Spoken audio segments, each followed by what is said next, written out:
السلام علیکم پیارے بچوں۔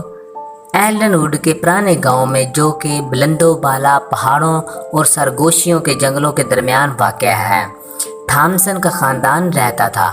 خاندان تھامس پر مشتمل تھا، عقل مند باپ، ایلیزا پرورش کرنے والی ماں اور ان کے متجسس بچے للی اور جیک تھے۔ ایلڈن ووڈ کوئی عام گاؤں نہیں تھا، یہ ایک ایسی جگہ تھی جہاں جادو ہوا میں رہتا تھا اور قدیم درخت ان لوگوں کے لیے راز کی بات کرتے تھے جو سنتے بھی تھے۔ ایک کرکرا موسم خزاں کی شام تھامس نے اپنے خاندان کو چولہے کے گرد جمع کیا۔ آج رات اس نے شروع کیا، اسٹارٹ فال کی رات ہے، جب جادو اپنے عروج پر ہے۔ اس نے ہر بچے کو ایک چھوٹی کرسٹل شیشی دی۔ یہ شیشیاں ستارے کو پکڑنے میں ہماری مدد کریں گی۔ جب ستارے گریں گے تو وہ ہمیں ایک ایک خواہش دیں گے۔ باہر نکلتے ہی جوش و خروش چھا گیا۔ آسمان چمکتے ستاروں کا کانوس تھا۔ آدھی رات کے قریب آتے ہی ستارے ناچنے اور چمکنے لگے، آہستہ آہستہ گاؤں کی طرف اترنے لگے۔ دم بھرتے ہوئے للی اور جیک نے اپنی بوتلیں اٹھا رکھی تھی۔ کچھ ہی لمحوں بعد دو شاندار ستارے ان کی شیشیوں میں گرے، جس نے انہیں ایک نرم آسمانی چمک سے بھر دیا۔ للی نے اپنے مہربان دل سے گاؤں کی ہمیشہ خوشحالی رہنے کی خواہش کی۔ جیک جو کبھی ایڈونچر تھا، اس کی خواہش تھی کہ وہ جنگل کی مخلوق کی زبان کو سمجھ سکے۔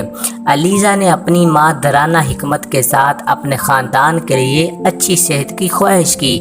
تھامس نے اپنی سوچ سمجھ کر اس گاؤں کو کسی بھی نقصان سے بچانے کی خواہش کی۔ صبح ہوتے ہی ان خواہش کھلنے لگیں۔ گاؤں پھلا پھولا، فصلیں باکثرت اگیں اور گلیوں میں قہقہے گونجنے لگے۔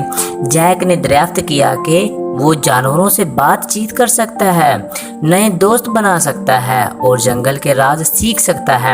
ایلیزا کی صحت بہتر ہو گئی اور اس کی توانائی بے حد ہو گئی۔ تھامس کی خواہش کو ایک غیر مرئی ڈھال کے ساتھ عطا کیا گیا تھا جو ایلڈن ووڈ کو طوفانوں اور غیر ارادی گھسنے والوں سے بچاتا تھا۔ تھامسن ایلڈن ووڈ کا دل بن گیا۔ ان کا جادو گاؤں کی قسمت کے ساتھ جڑا ہوا تھا۔ انہوں نے اپنی زمین اور اس کے لوگوں کی پرورش کی، اس بات کو یقینی بناتے ہوئے کہ ایلڈن ووڈ ایک ایسی جگہ ہے جہاں جادو اور مہربانی ایک ساتھ پروان چڑھتے ہیں۔ گاؤں خوشحال ہوا، محبت اور ستارے کی راتوں کے جادو سے محفوظ، بے لوث خواہشات کی طاقت کا ثبوت تھا۔ پیارے بچوں، اس کہانی سے ہمیں سبق ملتا ہے کہ ہم جہاں بھی رہتے ہیں، گاؤں یا شہر میں، ہمیں ایمانداری کے ساتھ رہنا چاہیے اور اپنے ملک کے لیے ترقی کی دعا کرنی چاہیے اور ایک دوسرے کا ساتھ دینا چاہیے۔ السلام علیکم۔